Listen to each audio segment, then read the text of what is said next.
Bismillahirrahmanirrahim. Assalamualaikum warahmatullahi wabarakatuh.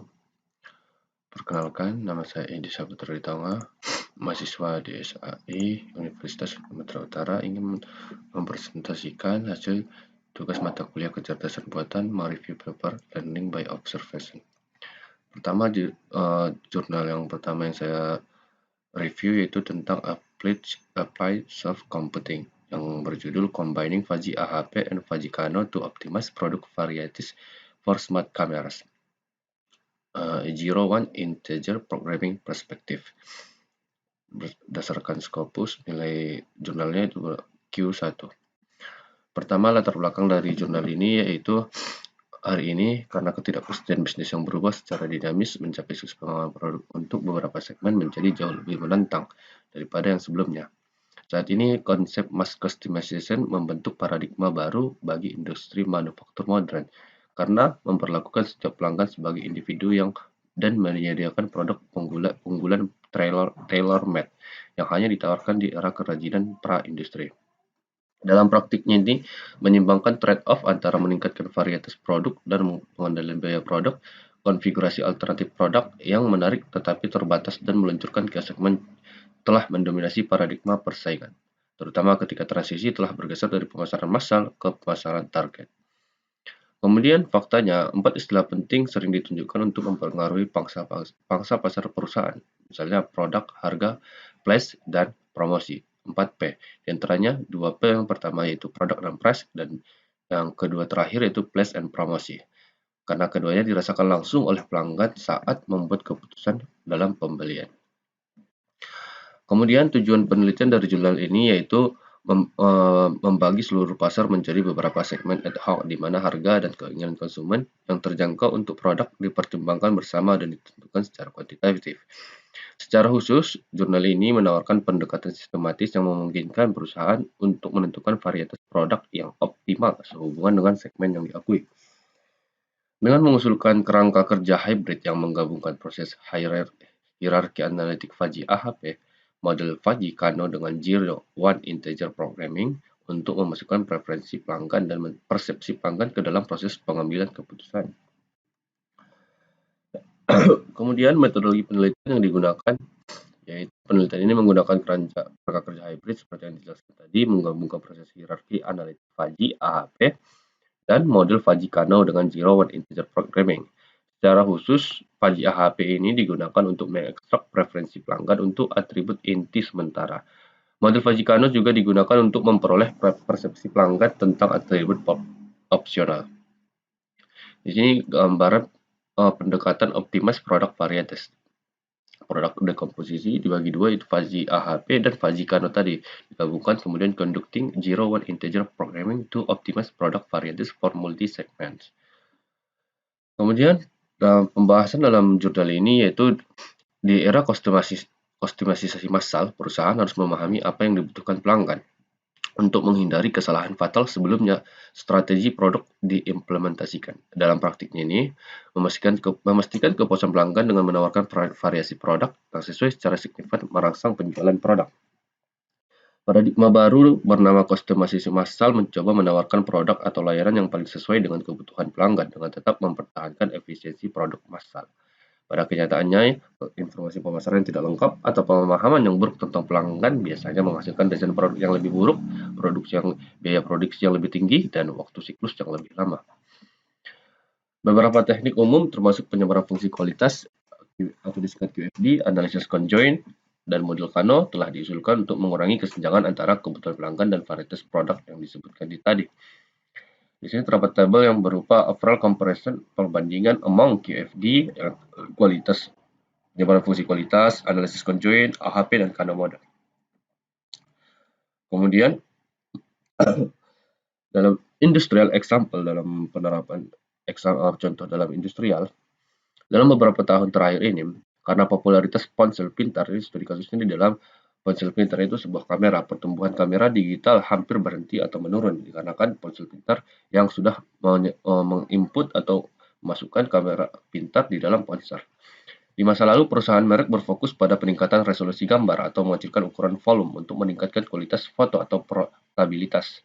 Untuk lebih membedakan diri dari pesaing lain, perusahaan sekarang berusaha memasukkan fitur yang lebih menarik untuk memperoleh pangsa pasar yang lebih besar. Dalam lingkungan bisnis saat ini ditemukan bahwa beberapa perusahaan terkenal seperti Konica Minolta yang digabungkan oleh Sony pada tahun 2006, kemudian Kodak yang mengumumkan kebangkrutan pada tahun 2011, dan Pentax secara bertahap menarik diri dari pasar yang sangat kompetitif ini. Yang ketiga ini merupakan perusahaan yang sangat besar dalam dunia kamera terdahulu yang sekarang sudah tergusur oleh Samsung yang menyusung kamera pintar. Kemudian dengan menggunakan using Fuji AHP dan Fuji Kano untuk to capture customer preference and perception, yaitu untuk penyederhanaan diasumsikan bahwa kamera pintar adalah secara fungsional didekomposisi menjadi atribut inti, multi-level, dan atribut opsional dikotomis. Atribut inti harus dipilih dan spesifikasi terbatas, tetapi atribut opsional sepenuhnya fleksibel agar sesuai dengan segmen target. Sebelum menunjukkan hasil empiris, responden yang diundang perlu dikonfirmasi bahwa mereka memiliki pengetahuan yang cukup untuk menilai atribut produk kamera pintar. Di sini atribut inti disebut dengan core atribut dan optional atribut berada di bawah. Ini spesifikasi dalam core atribut dan spesifikasi dari optional atribut. Kemudian ini cost atau biaya yang dari spesifikasi yang disebutkan di sebelah kiri. Kemudian tabel 8 ini juga menjelaskan Fuji AHP ini digunakan untuk mengekstrak pelanggan preferensi untuk atribut inti dan prioritas adalah dalam urutan A2, A3, A4, A1, dan A5. A1, A2, A3, A4, dan A5. Lihat. Rupanya pelanggan lebih peduli tentang zoom optik dibandingkan zoom optik, sudut lebar, dan video. Dilihat dan video dinamis daripada pixel statis dan ukuran layar. Dilihat dari nilai yang ada di A1, A2, A3, A4, dan A5 ini. Dilihat dari zoom optik, nilainya lebih besar dibandingkan yang pixel statis dan ukuran layar. Kemudian, tabel di bawah ini juga menunjukkan presentasi untuk kategori Kano yang digunakan untuk menurunkan derajat kesenangan dan disgust yang sesuai. Dengan menggunakan rentang yang ditentukan oleh kesenjangan kurang jijik atau disgust, terlihat bahwa urutan A8, A9, A7, A10, A9, A10 menunjukkan 4 prioritas teratas. Prioritas yaitu 1, 2, 3. 1, 2, 4. A8, A9, A7, dan A10. Menunjukkan prioritas yang tertinggi tersebut. Dengan kata lain, 4 atribut opsional seperti dust atau waterproof, shock atau freeze proof, touch panel, dan GPS staging lebih menarik untuk merangsang penjualan produk. Kesimpulan dari jurnal ini, agar dapat bertahan di berbagai segmen pasar, perusahaan harus menawarkan variasi produk yang cukup untuk memuaskan keragaman kebutuhan pelanggan, sambil mempertahankan manufaktur yang terkendali kompleksitasnya. Fuji AHP efisien untuk mengekstrak preferensi pelanggan untuk atribut yang terkait dengan beberapa tingkat spesifikasi ketika suatu produk dicirikan secara fungsional. Kemudian modul Fuji Kano efektif untuk membantu desainer produk dalam memunculkan persepsi pelanggan tentang atribut opsional yang sesuai untuk hasil dikotomis. Kemudian untuk memperoleh segmen yang berbeda, pemrograman bilangan bulat itu mampu mengoptimalisasi variasi produk dengan memaksimalkan keseluruhan utilitas pelanggan serta mempentingkan kebijakan penetapan harga perusahaan. Kemudian jurnal yang kedua yang hasil review saya yaitu tentang Science Direct berjudul Uncertain Risk Assessment Modeling for Bus Body Manufacturing Supply Chain Using AHP and Fuji AHP juga. Latar belakang dari jurnal ini yaitu sebuah rantai pasokan dapat didefinisikan sebagai pemasok atau supplier, produsen, distributor, pengecer, dan pelanggan yang menciptakan nilai tambah di sepanjang rantai yang berfokus pada proposisi nilai pelanggan dengan pengiriman cepat dan harga yang kompetitif. Manajemen risiko rantai atau disingkat SCRM telah mendapatkan lebih banyak perhatian dengan gerakan ke rantai pasokan global dan meningkatnya jumlah gangguan yang mempengaruhi kinerja rantai pasokan. Langkah penting untuk manajemen risiko yaitu pemahaman tentang berbagai kategori risiko dan peristiwa serta kondisi yang mendorong risiko ini. Tujuan SCRM ini adalah untuk mempersiapkan perusahaan agar mampu merespon berbagai jenis risiko sedemikian rupa sehingga meminimalkan dampak terhadap operasinya. Kemudian, salah satu pendekatan yang diadopsi secara luas oleh komunitas praktisi untuk evaluasi kinerja rantai pasokan yaitu dengan menggunakan model referensi operasi rantai pasokan atau disingkat SCOR. Model ini dikembangkan oleh Supply Chain Council atau SCC yang mengusulkan hierarki metrik pengukuran kinerja yang mengevaluasi 5 dimensi kinerja, yaitu keandalan, daya tanggap, kelincahan, biaya, dan manajemen aset. Tujuan dari penelitian ini yaitu penelitian ini bertujuan untuk pemodelan manajemen risiko yang tidak pasti untuk rantai pasokan pembuatan body bus, di mana perusahaan prinsip melepaskan pesanan ke subkontraktor dan pemasok. Metodologi yang digunakan yaitu metodologi AHP dan FAHP.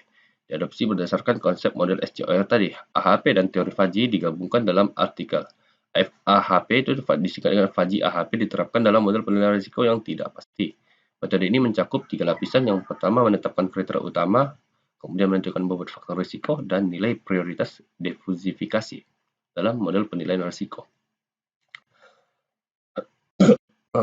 Gambar ini menjelaskan tentang multi-level criteria decision for the body making supply chain. Di sini survei tersebut mengumpulkan opini dari Bridge dan 6 perusahaan dalam grup rantai pasokan. Survei menggunakan kuesioner dan evaluasi analisis untuk membuat penilaian ketidakpastian kapasitas risiko dengan menggunakan model SCOR yang mengatur kapasitas secara sistematis dengan logika Fuzzy AHP dan Fuzzy AHP dan Fuzzy AHP. Ada 5 kriteria yaitu plan, source, deliver, make, dan return. Plan, source, deliver, dan make. Ada 5 kriteria yang digunakan dalam group of SC evaluation and selection. Kemudian pembahasan dalam penelitian ini dibagi menjadi 3 langkah. Langkah pertama yaitu mengumpulkan data dengan menggunakan kuesioner. Kemudian langkah kedua adalah menemukan penilaian risiko yang tidak pasti, dan ketiga menganalisis risiko menggunakan 5 level skala Likert. Tingkat skalanya dipresentasikan sebagai berikut: 7,51 sampai nilai 10 artinya paling puas dengan 100%, kemudian di bawahnya 5,51 hingga 7,50 sangat puas, dan seterusnya. Yang paling kecil yaitu 1 hingga 1,50 berarti minimal puasnya adalah hanya 20% saja. Perbandingan berpasangan untuk kriteria utama dan subkriteria di bawah setiap kriteria utama ditentukan. Perbandingan berpasangan berdasarkan bilangan Fuzzy segitiga untuk 5 kriteria utama dan subkriteria. Hasilnya dari model penilaian risiko ketidakpastian menggunakan kategori dalam penelitian itu berdasarkan model SCOR dan teknik AHP dan Fuzzy AHP. Kemudian akhirnya bobot prioritas masing-masing perusahaan dapat dihitung dengan bobot per perusahaan dikalikan bobot dari kriteria yang sesuai. Di sini tabel ini menjelaskan overall ranking of the 6 companies in AHP and FAHP model. Skor akhir kriteria utama dalam model AHP ditunjukkan pada sebelumnya. Tabel yang ini terlihat bahwa perusahaan 6 memiliki risiko rencana paling banyak, yaitu 59%. Company 6, 0,59 atau 59%. Karena memiliki bobot prioritas tertinggi, sedangkan perusahaan 1 memiliki rencana paling banyak berikutnya, risikonya 57%, dan perusahaan 3 memiliki risiko rencana yang lebih kecil 56%. Kriteria utama dalam model FAHP ditunjukkan pada tabel yang sebelumnya. Terlihat bahwa perusahaan 6 memiliki risiko rencana terbaik 57% karena memiliki bobot prioritas tertinggi, sedangkan perusahaan 3 memiliki risiko rencana paling banyak. Kesimpulannya dari jurnal ini yaitu penelitian ini telah menyajikan risiko penilaian yang tidak pasti untuk rantai pasokan pembuatan body bus dalam 5 faktor. Yang pertama seperti rencana, sumber, pengiriman, pembuatan, dan pengembalian berdasarkan model SCOR, AHP, dan Fuzzy. Kemudian efek untuk berbagai kapasitas, 6 perusahaan dipilih untuk digunakan sebagai model risiko dalam hal multi kriteria. Kemudian pengambilan keputusan kriteria risiko dirancang dalam bentuk kuesioner untuk menganalisis model. Kemudian perusahaan dalam kelompok rantai pasokan di bawah risiko lebih efektif dan mengurangi pengaruh kapasitas, waktu, dan biaya kapasitas untuk membuat bagian-bagian badan bus atau yang dibutuhkan untuk meningkatkan produktivitas. Cukup sekian dari hasil review jurnal saya. Jika ada yang salah, saya mohon maaf dan mohon diberi koreksi atau komentar. Wabillahi taufiq wal hidayah. Assalamualaikum warahmatullahi wabarakatuh.